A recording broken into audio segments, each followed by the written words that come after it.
السلام علیکم ورحمۃ اللہ وبرکاتہ۔ الحمد للہ والصلاة والسلام علی رسول اللہ۔ اشہد ان لا الہ الا اللہ وحدہ لا شریک لہ واشہد ان محمدا عبدہ ورسولہ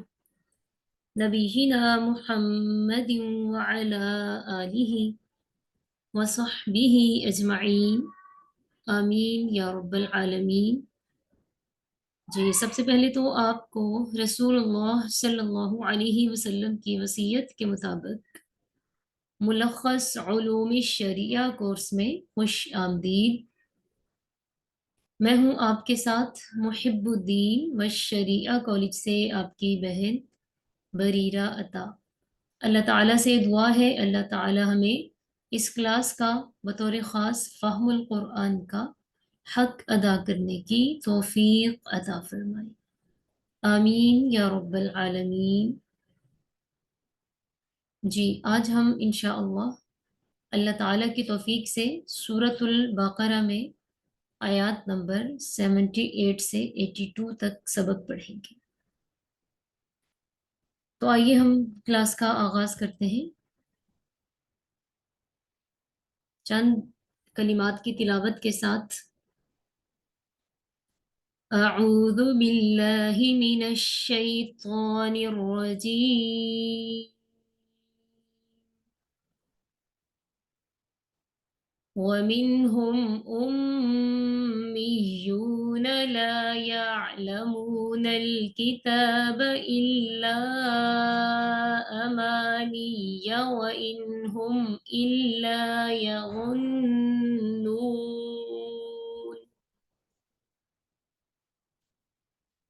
فَوَيْلٌ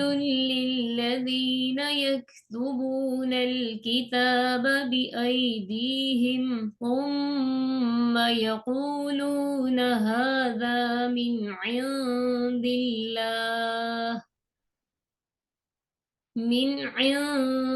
اللَّهِ لِيَشْتَرُوا بِهِ ثَمَنًا قَلِيلًا فَوَيْلٌ لَّهُم مِّمَّا كَتَبَتْ أَيْدِيهِمْ وَوَيْلٌ لَّهُم مِّمَّا يَكْسِبُونَ۔ جی، تو آئیے دیکھتے ہیں آج کے سبق میں ہمارے لیے کیا سبق ہے۔ جیسا کہ لاسٹ لیسن میں ہم پڑھ رہے تھے کہ یہود کا آپ صلی اللہ علیہ وسلم کی رسالت کے ساتھ کیسا سلوک تھا کہ وہ آپ صلی اللہ علیہ وسلم کی رسالت کا اقرار تو کرتے تھے لیکن ایمان نہیں لاتے تھے۔ تو آج کا سبق بھی یہود ہی کے بارے میں ہے، تو آئیے دیکھتے ہیں۔ وَمِنْهُمْ اور ان میں سے بعض امیون ان پڑھ ہیں، لا یعلمون وہ نہیں جانتے، الکتاب کتاب کے بارے میں، الا سوائے امانیہ جھوٹی باتوں کے، جھوٹی آرزوؤں کے، وَإِنْ اور نہیں ہم وہ الا مگر یظنون گمان رکھتے۔ ان اور اللہ جب ایک آیت میں آتے ہیں پہلے ان پھر اللہ، تو وہاں ان کا معنی ہوتا ہے نہیں، یعنی ان وہاں نفی کے معنی میں ہوتا ہے۔ فویل پس ویل ہے، ہلاکت ہے، تباہی ہے، بربادی ہے، للذین ان لوگوں کے لیے جنہوں نے یکتبون یا جو لکھتے ہیں، یکتبون فعل مضارع، یکتبون جو لکھتے ہیں، الکتاب کتاب، بایدیہم اپنے ہاتھوں سے، ثم پھر یقولون وہ کہتے ہیں، ھذا یہ، من عند اللہ اللہ کی طرف سے ہے، نعوذ باللہ، لیشتروا وہ چاہتے ہیں خرید لیں بھی اس کے ذریعے، ثمناً قیمت، قلیلا تھوڑی سی، فویل پس ہلاکت ہے، لہم ان کے لیے، مما اس وجہ سے جو، کتبت لکھا، ایدیہم ان کے ہاتھوں نے، وویل اور ہلاکت ہے، لہم ان کے لیے، مما اس سے جو، یکسبون وہ کماتے ہیں۔ وقالو اور انہوں نے کہا،